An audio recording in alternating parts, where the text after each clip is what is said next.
pamasahe si kuya para makauwi na kasi hinintay na ito ng pamilya niya. Galing pa siya ng Bulacan. Galing ka pa ng Bulacan, tapos nadukutan ka. Sige yun. Para makauwi ka kasi hinintay ka na ng pamilya mo. Kanina ka pa dyan. Diba? Tapos makakauwi ka na niyan sa inyo. Sige po kuya, basta mag-ingat kayo. Pasensya na kayo, pero di pa kayo kumain.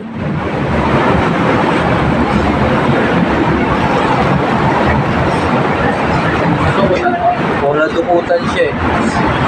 Tapos dito ka na lang kuya, sakay ka na lang. Sa Buendia ka makakasakay. Dito ka na lang, tawid ka na lang sa kabila para makauwi ka na maayos, ha? Yan. So, basta ingat ka lagi, ha? Kasi may pamilya naghihintay sa'yo, may mga anak ka.